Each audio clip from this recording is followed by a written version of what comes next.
Hey guys, allow me to introduce myself. I'm Brandon Barnett, the creator of MyPOVGuitar, and give you just a little bit about me so that you know who I am and where this course came from.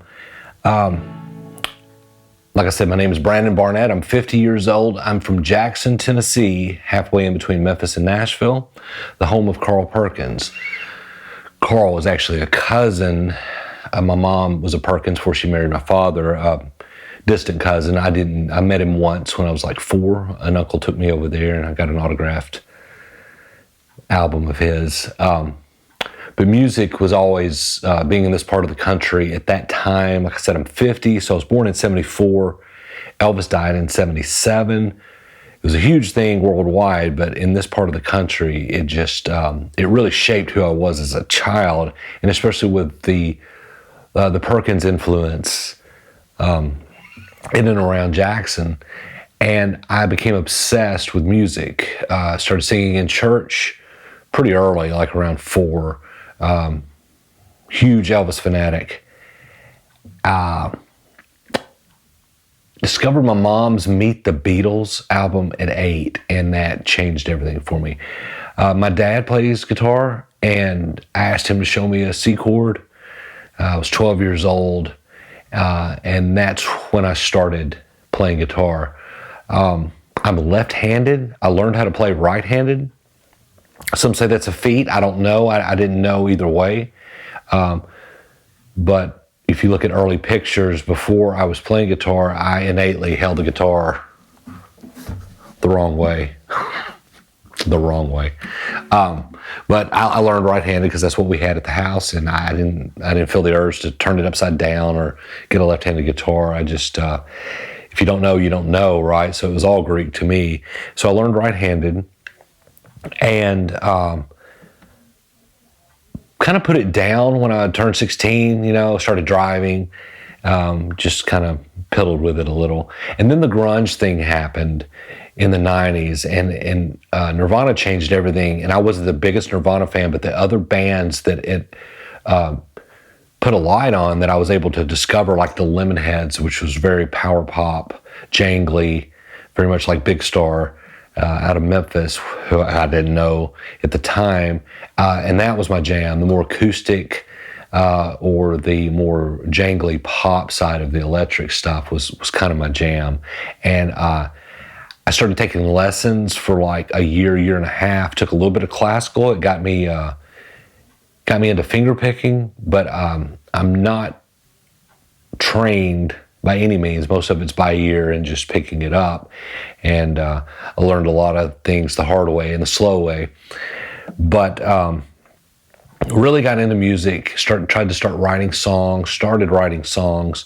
Met Jonathan Singleton, who's now a hit songwriter in Nashville. He was from West Tennessee, and he was one of the first people to record me. And watching his career trajectory just take off. I tried to dabble in country music since Nashville is just down the road, and wrote with him and had some mentors that were hit songwriters. And country music just wasn't for me. I appreciate it, but I was more in that indie rock, acoustic folk, maybe kind of vein. Started recording myself, my own music, and sent some of that stuff off to LA. Got pitched to shows like Longmire. Nothing ever really happened with that.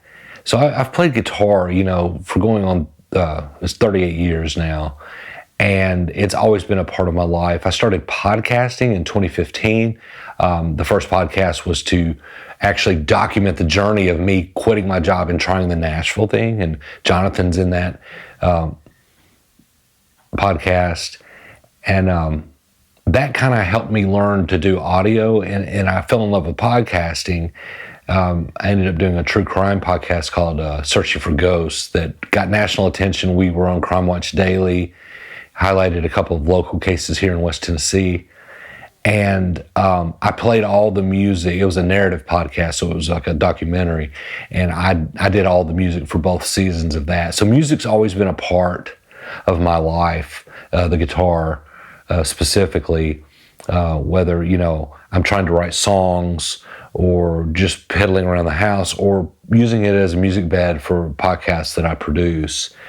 Doing the podcast, and a couple of years ago, I started doing video. Before it was all audio, and I started playing around with cameras, and I started doing a lot of teasers and trailers for the podcast that I was producing.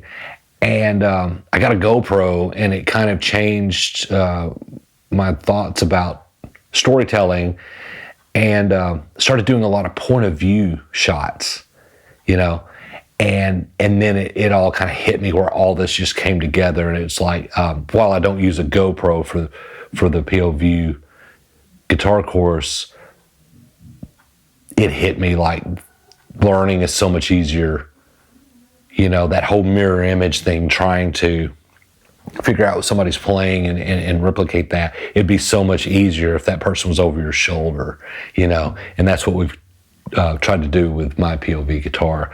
But anyway, guys, that's just a little about me.